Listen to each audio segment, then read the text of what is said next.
Good morning everyone.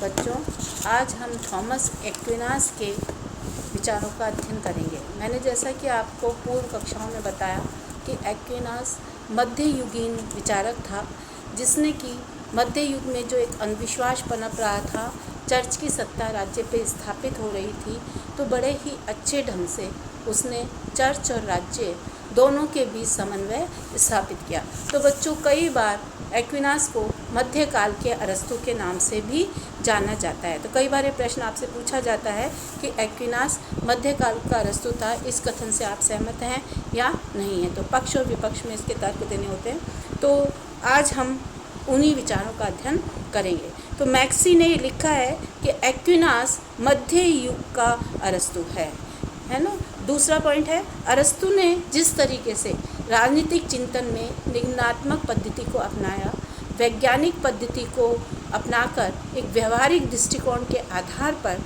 अपने विचारों का प्रतिपादन किया, तो उस समय मध्यकाल की चुनौती थी कि किस तरीके से राज्य और चर्च दोनों में समन्वय स्थापित किया जाए, क्योंकि एक तरफ विवेकवादी विचारधारा थी और दूसरी तरफ आध्यात्मिक विचारधारा थी। एक्विनास ने बड़े ही सुंदर ढंग से इन दोनों संस्थाओं में समन्वय स्थापित करने की कोशिश करी। तो एक्विनास ने अपने विचारों का आधार अरस्तुवादी विचारों को बनाया। अरस्तुवाद और ईसाईयत विचारधारा का एक्विनास ने बहुत ही अच्छे ढंग से संश्लेषण किया, इसीलिए उसे मध्यकाल का अरस्तु कहा जाता है। इसके कुछ पॉइंट्स हैं जिनके आधार पर हम सिद्ध कर सकते हैं कि वो मध्यकाल का अरस्तु था।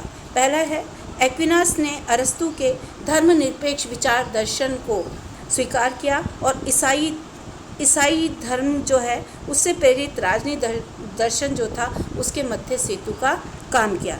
राज्य और समाज के संदर्भ में एक्विनास का विचार अरस्तु से मिलता जुलता था। उसने अरस्तु के विचार को स्वीकार किया कि राज्य और समाज एक स्वाभाविक संस्था है, प्राकृतिक संस्था है, जिसमें कि व्यक्ति अपना विकास कर सकता है। जबकि मध्यकाल में ईसाईयत विचारधारा यह कहती थी कि समाज और राज्य मनुष्य के द्वारा किए गए पाप का परिणाम है। तो इस ईसाईयत विचारधारा का एक्विनास ने खंडन किया। अरस्तुवादी विचारधारा के आधार पर उसने स्वीकार किया कि राज्य एक प्राकृतिक संस्था है, अच्छी संस्था है, ये बच्चों को और ये जो जनता है, जो व्यक्ति हैं, उनको सद्जीवन देगी, उनमें सद्गुणों की वृद्धि करेगी। तो इस तरीके से एक्विनास ने यहाँ पर ईसाईयत विचारधारा की तुलना में अरस्तुवादी विचारधारा को स्वीकार किया। दूसरा पॉइंट है, एक्विनास ने अरस्तु से दूसरी इस बात को ग्रहण किया है कि उसकी विवेकवादी अवधारणा अरस्तु की तरह मानवीय विवेक को एक्विनास भी सर्वोच्च मानता था, क्योंकि उसका ये कहना था कि धर्म और नैतिकता के आधार पर जो भी आदेश होते हैं, जो भी नियम होते हैं, उनकी क्रियान्विति करना सरल नहीं है, क्योंकि पहली बात तो ये कि वो समझ में नहीं आ सकते हैं, और दूसरा ये कि उनके पीछे कोई दंडात्मक शक्ति भी दिखाई नहीं देती है। तो एक्विनास ने विवेक के आधार पे कहा कि नियमों का निर्माण होना चाहिए। और यही बात है बच्चों कि एक्विनास ने, मैंने आपको बताया था कानून संबंधी विचारों में, कि उसने 3 कानून तो उसके पारलौकिक कानून हैं जो कि पारलौकिक उद्देश्य की पूर्ति करते हैं, लेकिन मानवीय कानून उसका राज्य से संबंधित कानून है जो कि लिखित है और जो प्रजा के ऊपर लागू होता है। तीसरी बात है, अरस्तु की तरह एक्विनास ने संविधान का वर्गीकरण किया, और वर्गीकरण करते हुए उसने संविधान के शुद्ध रूप और विकृत रूप बताए। अरस्तु की तरह एक्विनास ने भी बताया कि जब राजनीतिक शक्ति एक व्यक्ति में निहित है और वो जन कल्याण में कार्य कर रहा है तो वो राजतंत्र है, और जब वो उसका निरंकुश प्रयोग करेगा, केवल अपने हितों की पूर्ति करेगा, तो निरंकुश तंत्र में कन्वर्ट हो जाएगा। इसी तरीके से कुलीन तंत्र, जब समाज के सभ्य व्यक्ति जनहित में कार्य कर रहे हैं तो वो कुलीन तंत्र है, लेकिन जब केवल सत्ता का आधार धन हो जाएगा तो वो धनिक तंत्र में कन्वर्ट हो जाएगा। इसके अलावा तीसरा बताया सीमित लोकतंत्र, जब योग्य व्यक्ति शासन कर रहे हैं, और लोकतंत्र विकृत रूप है जिसमें कि एक भीड़ तंत्र बन गया है, जिसमें जनता का शासन है, लेकिन कोई नियम निर्माण सही ढंग से नहीं हो पा रहा है। तो कुल मिलाकर हम ये कह सकते हैं कि एक्विनास ने भी शासन का वर्गीकरण किया, लेकिन अंतर अरस्तु और एक्विनास में ये है कि अरस्तु ने जहाँ पे सीमित लोकतंत्र को एक अच्छी शासन व्यवस्था के रूप में स्वीकार किया था, वहीं एक्विनास ने निर्वाचित राजतंत्र की बात करी है। उनका ये मानना था कि जो राजा है वो जनता के द्वारा चुना जाना चाहिए, वो वंशानुगत नहीं होना चाहिए। तो इस तरीके से उन्होंने निर्वाचित राजतंत्र का समर्थन किया है। नेक्स्ट पॉइंट है, एक्विनास ने राज्य को एक प्राकृतिक संस्था माना है जिसका उद्देश्य है व्यक्ति को शुभ जीवन देना, व्यक्ति के सद्गुणों में वृद्धि करना, उसके विकास, उसको सामाजिक, आर्थिक, राजनीतिक विकास के अवसर उपलब्ध कराना। तो राज्य को एक अच्छी संस्था देखा है।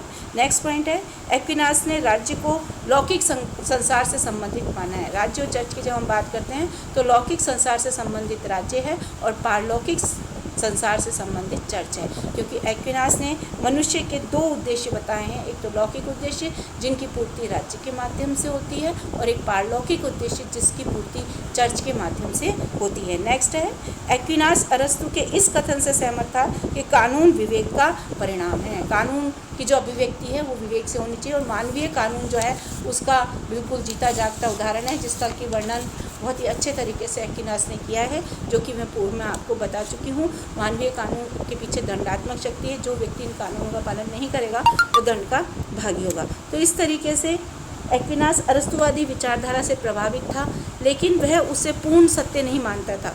उसका उद्देश्य था कि ईसाई धर्म द्वारा प्रतिपादित सत्य के प्रकाश में उसे पूर्णता प्रदान करे। कुछ तथ्यों के आधार पर हम कह सकते हैं कि एक्विनास जो है या अरस्तु की विचारधारा को अपनाते हुए भी ईसाईयत विचारधारा को सर्वोच्च मानता है। तो उसके जो पॉइंट्स हैं, पहला है, अरस्तु बुद्धिवादी है, वह बुद्धि को ज्ञान का साधन मानता है। एक्विनास का मानना है कि कुछ ऐसे तथ्य हैं जो मानवीय विवेक से परे हैं, कुछ ऐसे तथ्य हैं जो मानवीय विवेक से परे हैं, उन तथ्यों को हमको देखना होगा।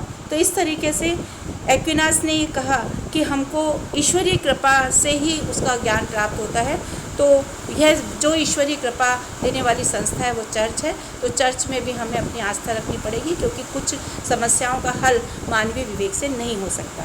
दूसरा है, अरस्तु मानव जीवन का लक्ष्य लौकिक सुखों में वृद्धि को मानता है, लेकिन एक्विनास मानव जीवन का जो लक्ष्य है वो पारलौकिक सुखों में वृद्धि को मानता है। उसका ये कहना है कि आध्यात्मिक उद्देश्य की पूर्ति हमें चर्च के माध्यम से होती है। एक्विनास अरस्तु के मानव समाज संबंधी विचारों को स्वीकार करता है।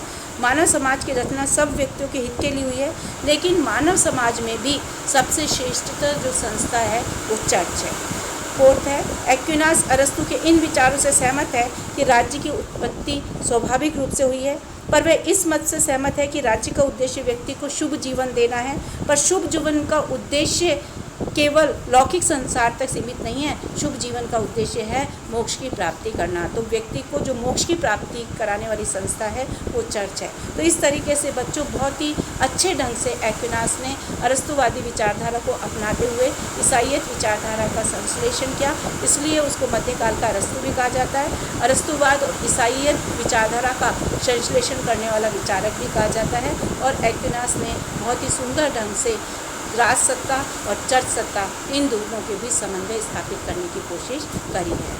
ठीक है, आगे की क्लास में हम मैकियावेली का अध्ययन करेंगे। धन्यवाद।